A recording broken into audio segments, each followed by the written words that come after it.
Olá, eu me chamo Maria Fernanda, sou orientanda do professor João Paulo Sales Macedo e o meu trabalho tem como título Cenário da Cobertura em Saúde Mental para os Povos Indígenas no Brasil.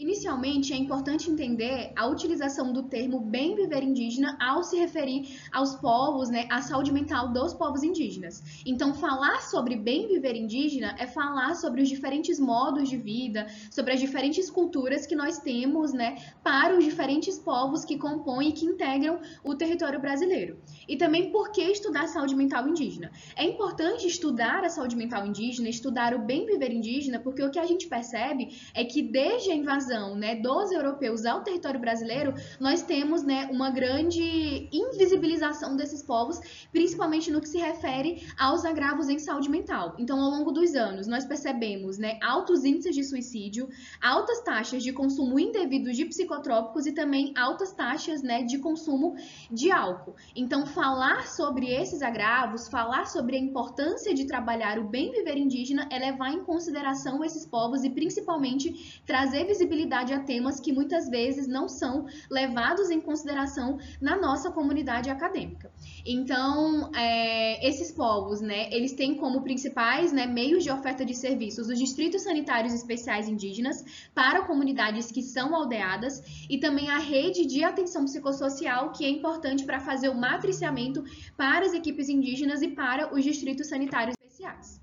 O objetivo do meu trabalho é justamente caracterizar a rede de atenção psicossocial dos municípios com presença de população indígena para avaliar justamente como anda a oferta de serviços de saúde mental, mapear a distribuição e a oferta de serviços de atenção psicossocial nos diferentes municípios brasileiros e analisar tanto a cobertura, né, seja ela geográfica ou socio-organizacional em saúde mental para essas populações.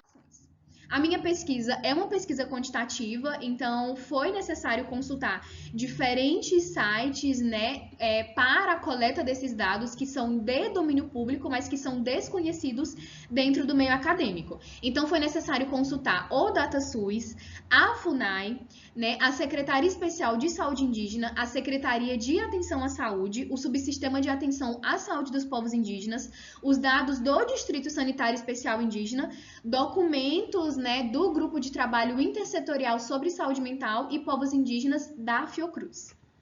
Então, de forma geral, de forma bem breve, nós temos alguns resultados. Então, nessa primeira tabela, né, são os quantitativos, né, da oferta de serviços nos municípios que contam com populações indígenas. Então, nós temos a atenção primária à saúde, a atenção psicossocial especializada, a atenção residencial de caráter transitório, a atenção hospitalar, as estratégias de desinstitucionalização e as equipes indígenas que chamam a atenção pela baixa quantidade ao levar em consideração a quantidade de povos indígenas que nós temos no território brasileiro. Nessa outra tabela, a gente tentou, né, trazer uma maior visibilidade para, né, a cobertura dos centros de atenção psicossocial nesses municípios que contam com a presença de populações indígenas, e o que chama a atenção é que muitas vezes, né, os municípios precisam desse tipo de oferta de serviço, mas a cobertura não é acessível e muitas vezes não é suficiente, também, né, levando em consideração a quantidade de povos, né, indígenas que compõem o nosso território. Então, de forma geral, as principais considerações, os principais resultados encontrados é uma maior concentração dos centros de atenção psicossocial nas regiões Sudeste e Nordeste, vazios significativos em regiões como o Norte e o Centro-Oeste, uma baixa oferta de serviços de atenção especializada e municípios com menores, né, desenvolvimentos socioeconômicos, eles são desassistidos, e isso, né, muitas vezes se deve, né, em decorrência dos critérios de implantação dificultarem o acesso aos serviços pelas populações dos municípios, né, com menores portes populacionais. Então, as regiões Sudeste e Nordeste, elas se destacam por serem regiões que possuem uma grande quantidade de municípios, possuem um grande quantitativo populacional, então, como consequência, eles são, né,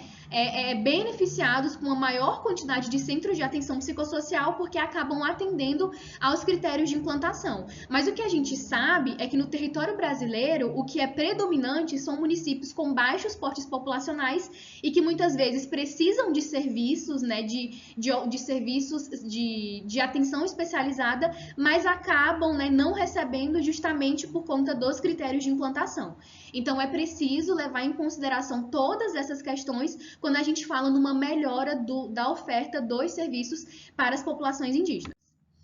Aqui estão as referências do meu trabalho. E eu quero agradecer ao meu orientador, professor João Paulo, e a todos os integrantes do Nupolis, né, pelo auxílio e pelo apoio constante durante a execução da pesquisa. Muito obrigada.